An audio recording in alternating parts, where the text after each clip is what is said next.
Swayam Prabha. Digital India. Educated India.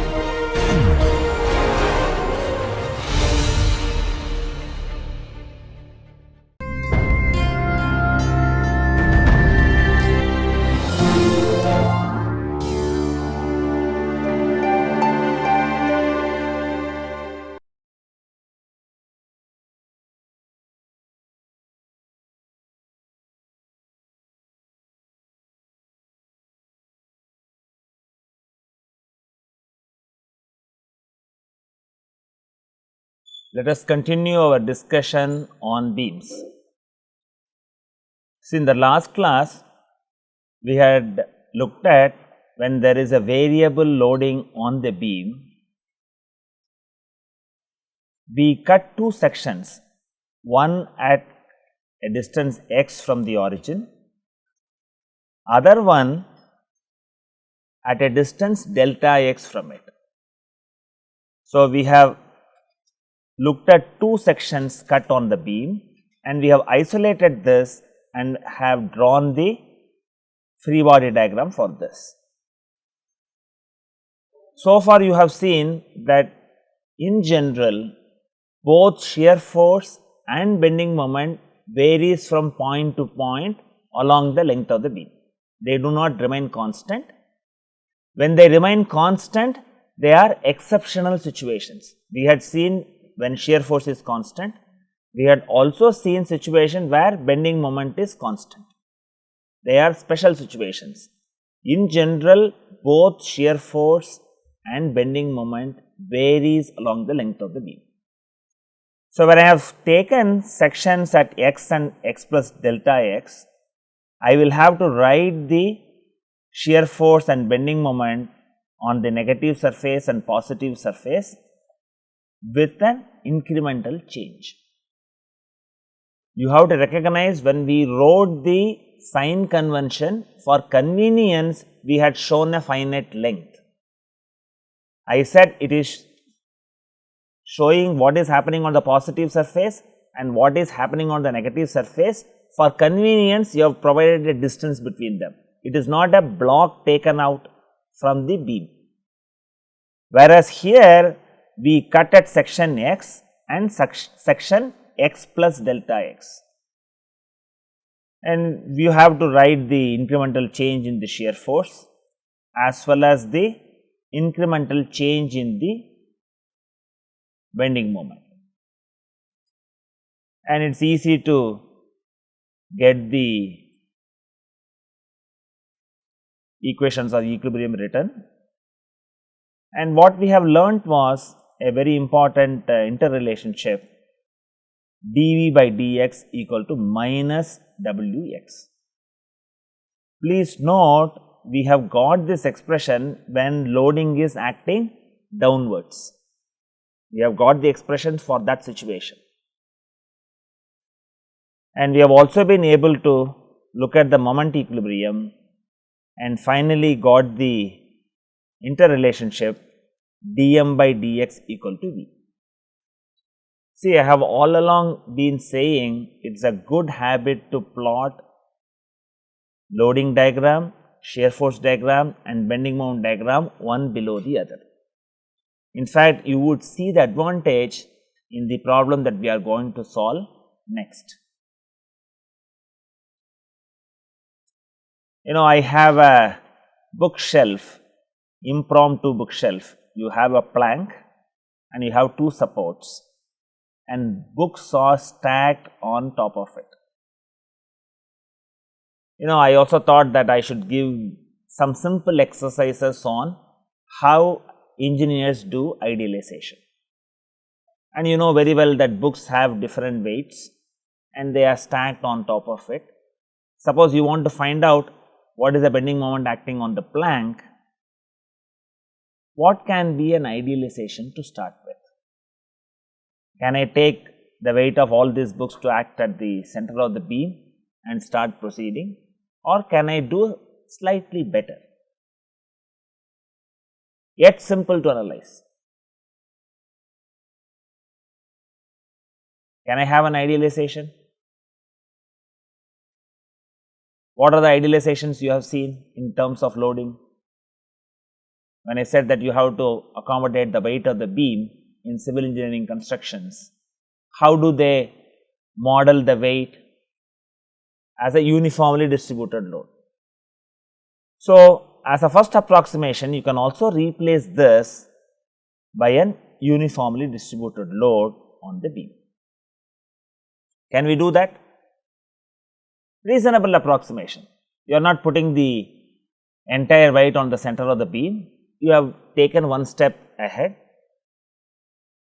If you want to analyze it as such, you may have to bring in the weight of each one of the books, what is the length it occupies, and put the variation. But finally, it can be averaged out to an uniform loading like this. It is a good approximation to start with. See, the question here is, determine the optimal position of the supports. So, you have to understand how do I impose the condition of optimality. When do you say the supports are located at optimal positions? You know very well that bending moment is going to vary along the length of the beam. And do you realize by adjusting the supports, you can modify the variation of bending moment on the length of the beam? Can I put the supports at the ends of the plank? Will that be an optimal position? Obviously, that is not an optimal position. Intuitively, can you say what should be the length A? Because we all say, why don't you solve by intuition? What is the ballpark figure? What do you feel? Intuitively, what do you feel? L by 2. Now, let us go and look at the mathematics and find out whether our intuition is correct. For the idealized loading, the moment I idealize the problem, I do not worry about the actual problem. The answers will closely match with reality with a small amount of error, which is tolerable for a given design situation. Intuitively, you feel that A should be equal to 0.5 L. We will see what way the mathematics is going to give us the answers. You have just taken some blocks and then put it below the plank. Suppose you want to keep your table clean and you have stacks of book, you have found out a plank and then put a plank and then put some support. And what way can I idealize this support? I can simply say it arrests translation in the vertical direction. You can freely move the plank on top of it. So, I can simply say that this is replaced by a normal force. You get the idea how engineers start looking at problem, capture the essence of the problem, but simplify from mathematical analysis point of view. And we have also seen earlier, for the purpose of finding out the reaction, I can replace the distributed load by its resultant. And this is a problem involving symmetry. You should recognize that once I find out A y, B y is automatically fixed. Even before solving, you can guess what is the answer, what is A y and B y. They support the load W L.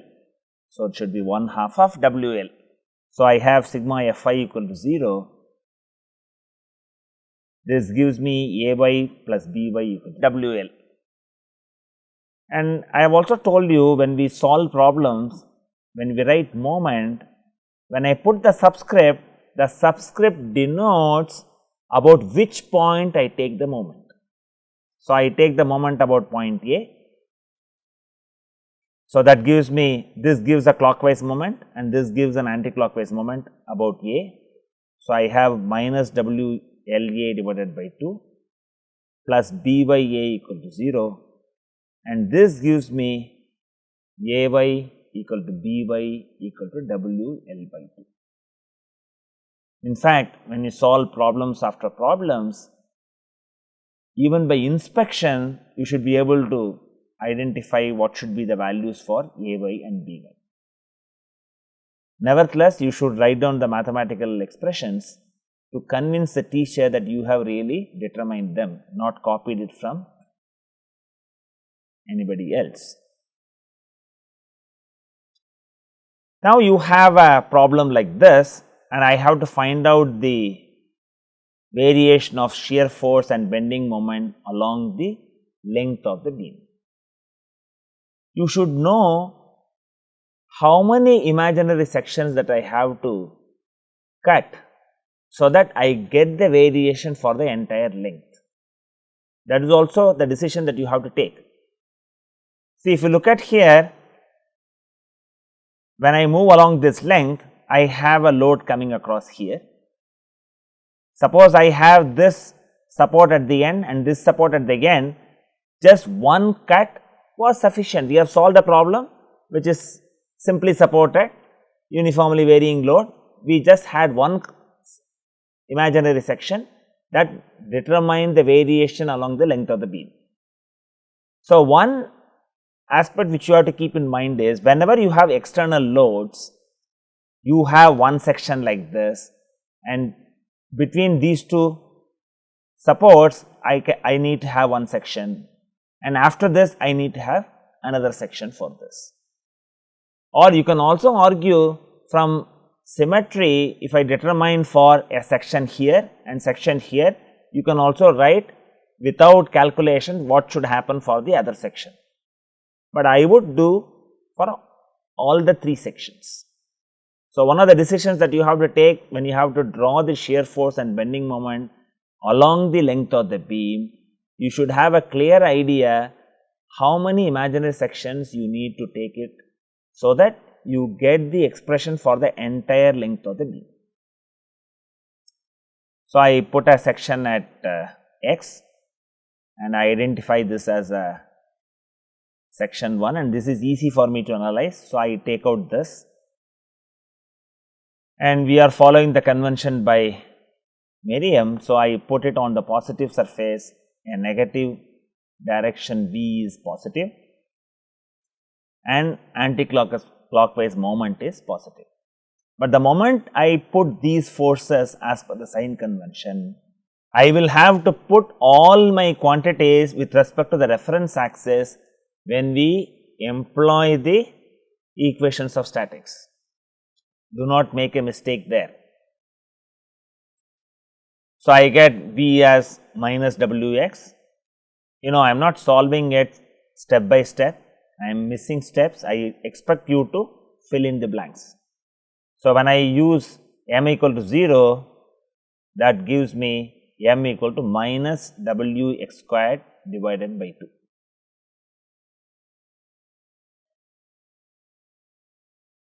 So, then I move on to a section in between the supports A and B. So, I have a section like this. I take out this, draw the free body diagram, make a neat sketch of the free body, label all these values.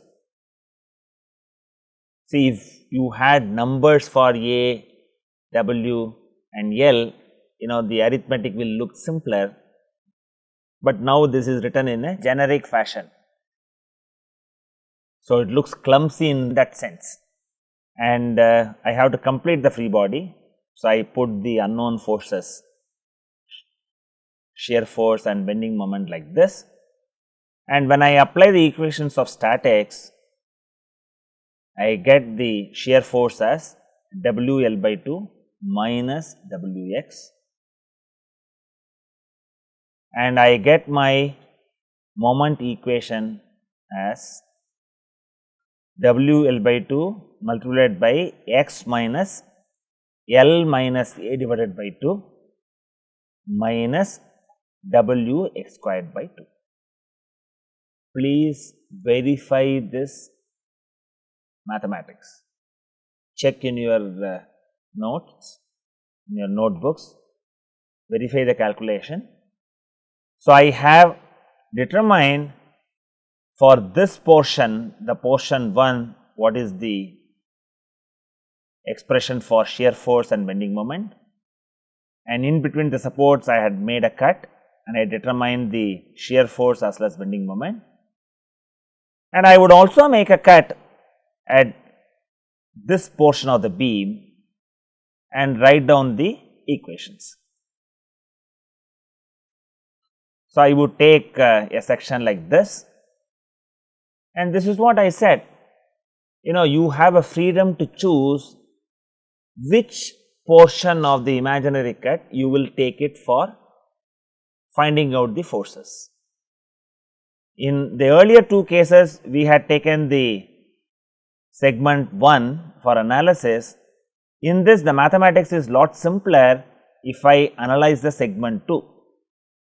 So, this is where your sign convention is important to get consistent results, including sign for plotting shear force and bending moment. And I would put the shear force and bending moment. I am looking at the negative surface. On the negative surface, we have said the positive V is considered as positive, and we have taken the bending moment as clockwise. And this is again very easy to analyze. I get the shear force as W into L minus X, and I get the moment variation as minus W by 2 L minus X whole square. See, what I need to do is, I need to plot the variation of shear force and bending moment along the length of the beam. So, I need to get the values at key points. Which form the key points? Definitely the starting point of the beam is important. Whenever I have a load change, I would like to know what is the value here. I would also like to know what is the value here. I would also like to know what is the value at the end.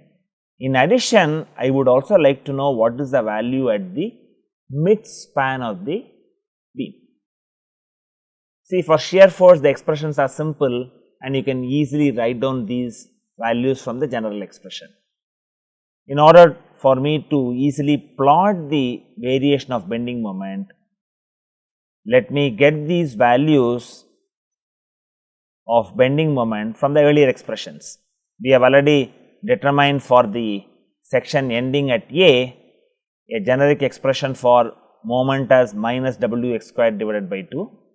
So, if I need to find out what happens at point A is located as x equal to L minus A divided by 2.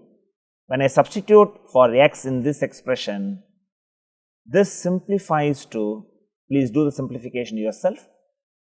I will give a minute for you to do the simplification, and you can verify your simplified expression with what I have in my slide. So, you have to go back to your notes and see what was the original expression we had for the segment ending at A, for the segment between A and B, for the segment after B.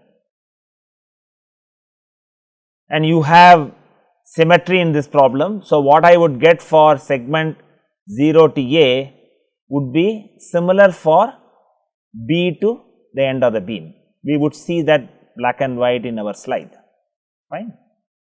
So, when I substitute for x, this expression turns out to be m equal to minus W divided by 8 into L minus A whole square. Can you find out what is the value of the bending moment at mid span of the beam?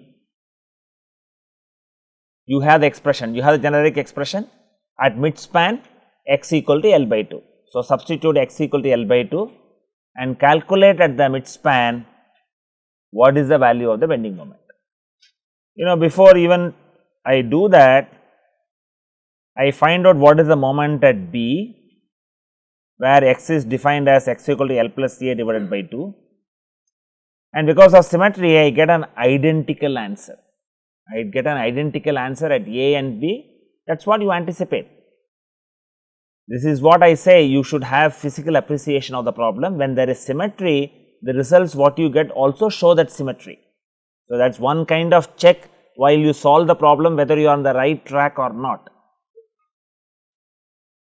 And if I have to find out the bending moment at x equal to L by 2, I will have to substitute x equal to L by 2 in this expression. The generic expression is W L by 2 multiplied by x minus L minus A divided by 2 minus W x squared by 2. When I substitute x equal to L by 2, I am going to give the final simplified expression. Please verify whether you have also got m equal to W L A divided by 4 minus W L squared divided by 8. Some of you seem to have got identical answer. Now, we are all set to plot the variation of shear force and bending moment along the length of the beam. And what is shown here is, I am also giving you ideas how you should plan your notes and answer scripts. We have done all the calculations earlier and the final expressions are written down here to facilitate easy plotting of the shear force and bending moment diagram. So, if you follow that discipline, it will help you. Now, I will plot the shear force, and mind you, this animation is plotted from left to right. We will revisit this again, why I plot from left to right, because I have also told you, you have to isolate the free body, determine the forces acting at various sections of the beam, fine, but you should also have another methodology to verify whether your final answers are correct. For that, if I move from left to right, it is easy for me to plot the shear force when I use the convention of Merriam.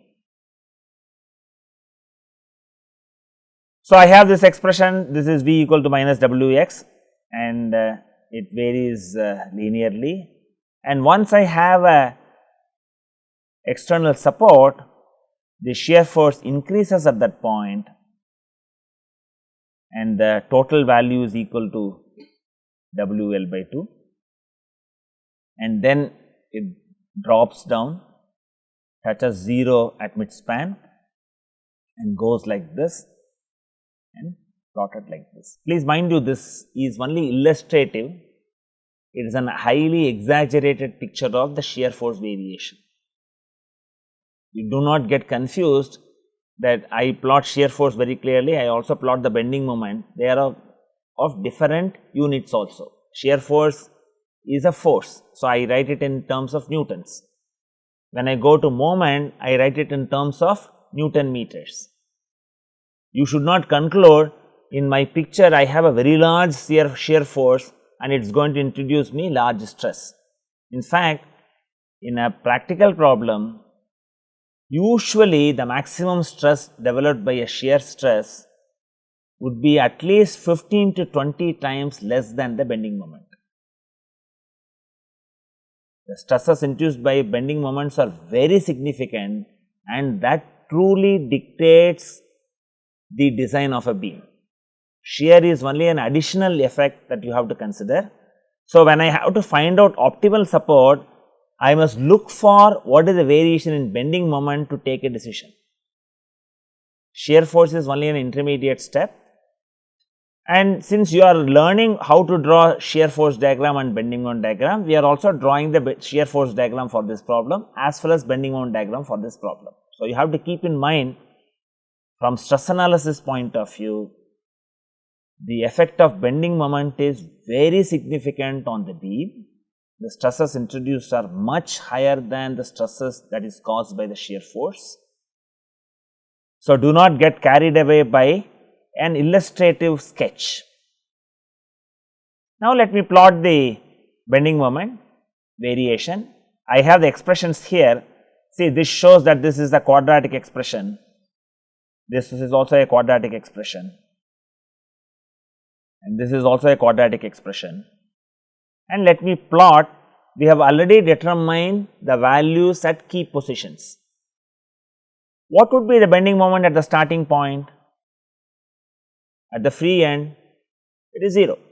So, you have that what is happening at support A, what is happening at midspan, what is happening at support B, and what is the other free end. All these quantities you have.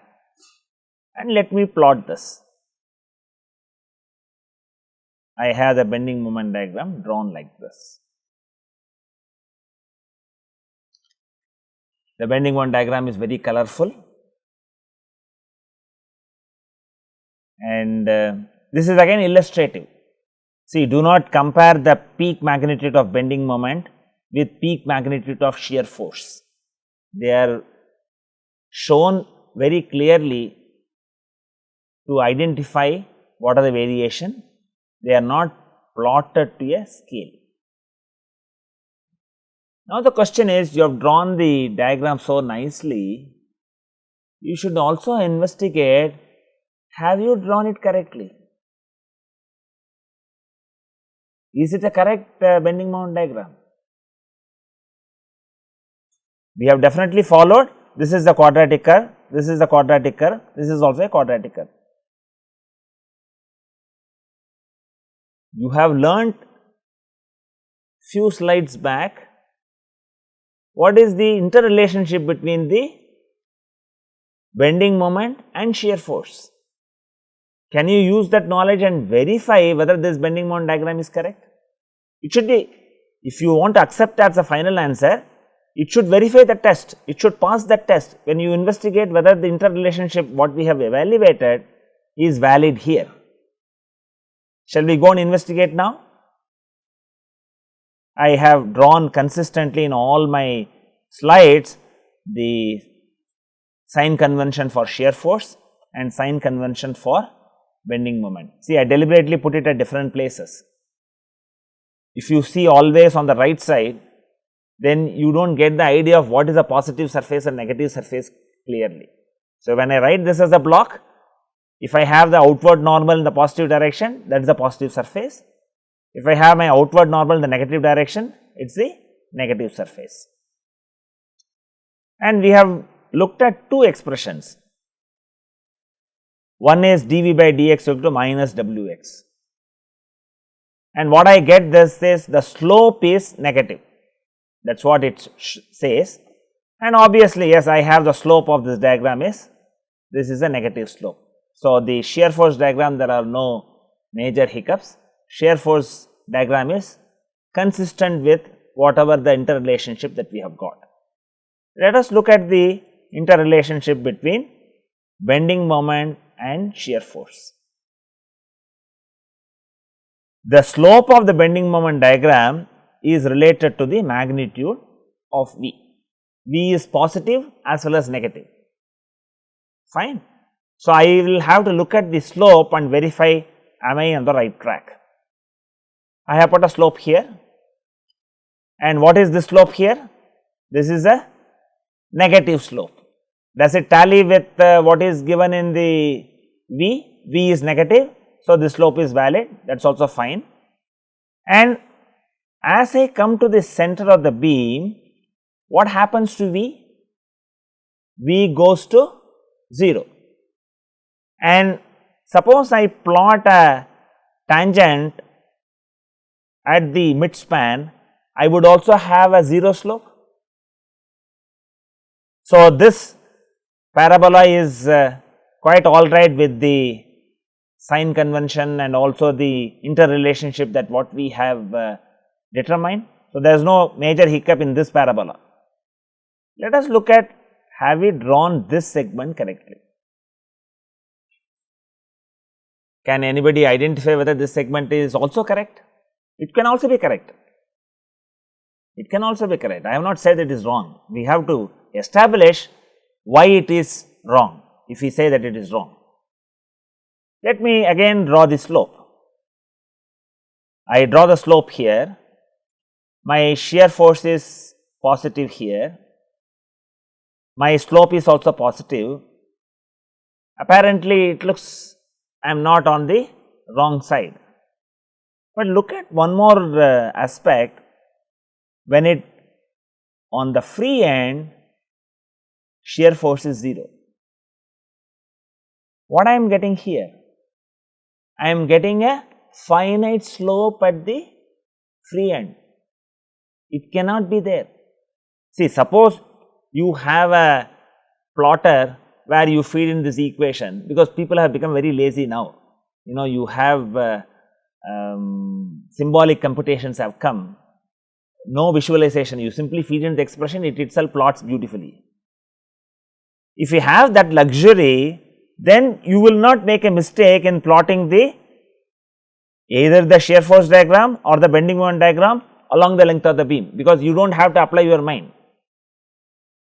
You are going to determine the various y coordinates based on the x coordinate, you can easily plot and connect it, you will not make a mistake there.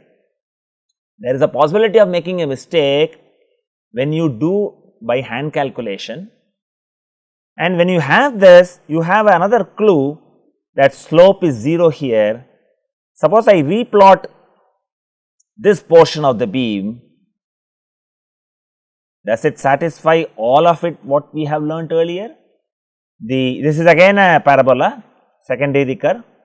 Here again the slope is positive, tallies with this, but the important clue what I have used is, I have identified a point where the slope is 0, that guides me in finding out whether I should plot the curve like this or in the opposite way.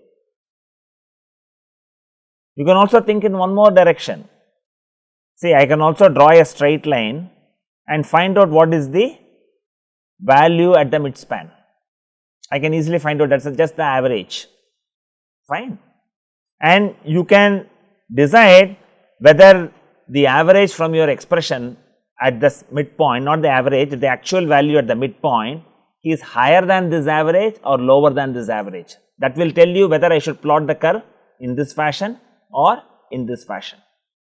So, now do you realize when I say that you have to plot the loading diagram, shear force diagram and bending moment diagram one below the other, at least prompts you to think and find out whether your answer is correct, whether you have drawn these variations correctly, translated your expression correctly in the drawing.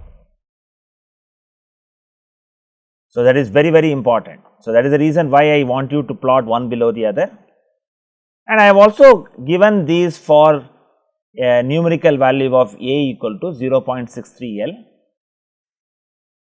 and I get these numbers like this. So, this shows how the variation is. I have done it for two cases. I have taken a case where A is greater than L by 2, and I have also taken a case A is less than L by 2.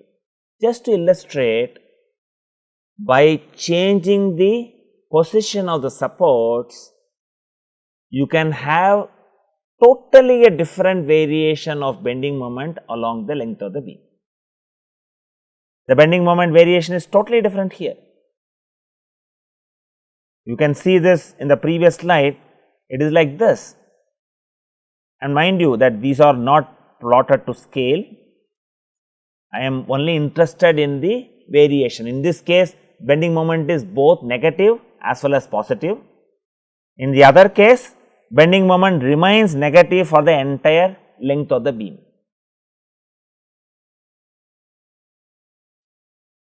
And I go back to the generic solution which is given in terms of A.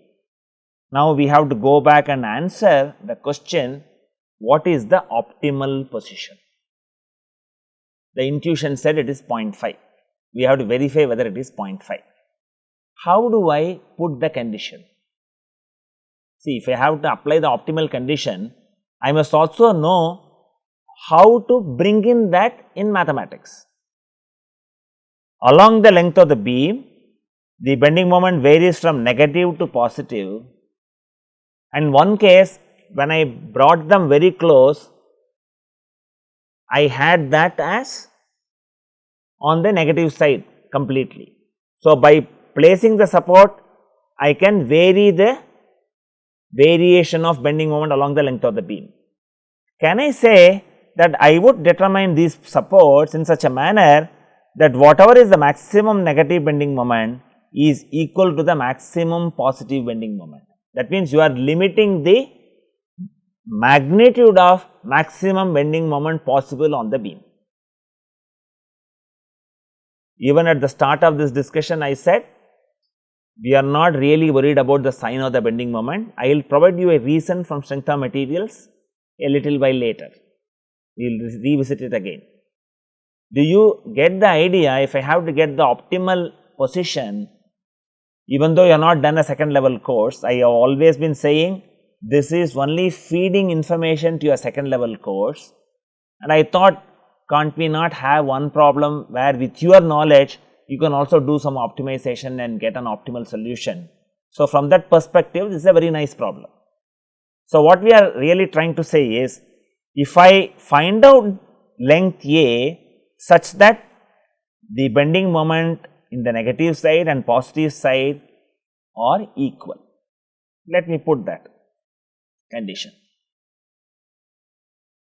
So, when I equate these two expressions, I get my A as 0.586 L. You can argue either way. My intuition was correct, I have got 0.5. I can also argue you are not correct, you have got 0.586. This debate can continue for any length of time. Okay. But what you will have to appreciate is, when I have a beam, suppose I have the bending moment is in one direction, I am having this as clockwise bending moment, and when I see the resistance offered by the beam, it is tensile on the top and compression at the bottom, and mind you, the maximum tensile magnitude and maximum compression magnitude are identical, fine. And when I reverse the moment direction, the top fiber gets compressed and bottom fiber gets elongated. So, this is the reason why I said, when I want to find out the bending moment, I am more interested in getting the magnitude along the length of the beam. Either way, the member is going to experience similar loading, either on the top fiber or the bottom fiber is going to experience a similar loading. So, this also gives you a convincing answer that for optimal condition, you equate the maximum negative moment to maximum positive bending moment, so that you find out a position where the maximum magnitude is minimized. So, that is what we have done. The next problem is, draw the shear force diagram and bending moment diagram for the cantilever beam with a triangularly varying load as shown in the picture. See, this is one of the common variation of load that you come across in engineering application. The other common variation what we usually come across is uniformly distributed load. Usually, when you are analyzing beams in civil engineering, the self height is so important, you cannot ignore that. That is modeled as uniformly distributed load. Another load that you come across very commonly is the triangular loading. One example is, when I have a fluid which is exerting pressure, that could be modeled as a triangularly varying load. And here again, to plot the shear force and bending moment diagram, take a section at x, isolate it. Since you have complete knowledge of what happens in a triangle, you know how to find out the centroid as well as the area. One can easily find out the resultant, and that acts at the centroid, which is at a distance x by 3 from the base. And using this, one can apply the equations of statics, and sigma Fi equal to 0 gives me the value of V as minus W x squared by 2L. This is the first occasion that you come across that V varies as a quadratic expression. All along you have seen V remaining constant or varying as a linear load, whereas here, because the loading itself is varying linearly, I get a quadratic expression for V and a cubic expression for M. M equal to minus W x cube by 6L. One can plot using these expressions, but we will also see, suppose I have the load variation not as a triangular, but it is given in a very generic fashion. What is the kind of mathematics that I will have to use? Here again I take out this and write it in a general fashion, and within this load variation I have another variable delta, and go from fundamentals how to find out the centroid. There again you use a similar expressions, same thing is mimicked here. So, I find out what is the resultant force and the moment because of this loading from first principles. So, that is what is written down here, the free body diagram is written down, and the function W as a function of delta is written as W delta by L, and sigma Fi equal to 0 gives me, when delta goes to 0, I get this as an integration, and this finally gives me V equal to minus W x squared by 2L, and MB plus integral 0 to x, this is nothing but W delta divided by L multiplied by x minus delta d delta equal to 0. This gives me bending moment as minus W x cube by 6L, and one can plot the variation along the length of the beam. So, you plot this is the quadratic curve, and you plot this you have to take it as a cubic curve. While doing hand plotting, it is very difficult to show a subtle difference between a quadratic curve and a cubic curve. Definitely you can draw it and show distinctly that it is not a straight line, and we can also verify whether the interrelationships are satisfied. I have dV by dx equal to minus W. So, the slope is negative, and when I plot the slope is negative. So, this is okay, and when I look at the plotting of bending moment diagram, the interrelationship is dm by dx equal to V, and V is negative. So, I expect the slope to be negative. So, that gives a verification that we are on the right track, and to plot the curve whether this way or the other way, it is better that you find out what happens at the center. You can imagine a straight line and find out the average and find out what is the value, and from the expression for bending moment find out the value at the center. Compare these two values, that will guide you whether to plot the curve in this fashion or the opposite fashion. You know, we have so far seen a variety of problems where the focus was how to handle an external load. The focus was not on repeatedly learning different problems so that you hit one problem for you to answer the question in the final exam. More on a conceptual level we have looked at it, and it is not difficult for us to complicate the whole development of loading. You can have multiple loading on a beam. I have a distributed loading, I have a concentrated moment, I have concentrated loads acting on it, and also I have a overhung beam, and you can also find out what is the shear force and bending moment variation on the beam. And when I have this, you will have to know how many sections I have to take. So, I have to take one section here, I have to take another section here, I have to take another section here, another section here, another section here. So, in all I will have 1, 2, 3, 4, 5 sections. Is it all right? 5 sections I have to do it. So, I have to do the calculation 5 times. Then only I will be able to get enough quantities for me to plot the variation of shear force and bending moment. and if I have to draw any one of this, my first step is to find out the reactions. I have to get the reactions. Without the reactions, I will not be in a position to do this computation. But you know how to handle a distributed load, how to handle a concentrated bending moment. Individually, we have solved the problems. So, when they come in an actual beam, it is not difficult for you to accommodate that in your calculation. I would appreciate you do this as a homework and bring it out, then we will have a discussion.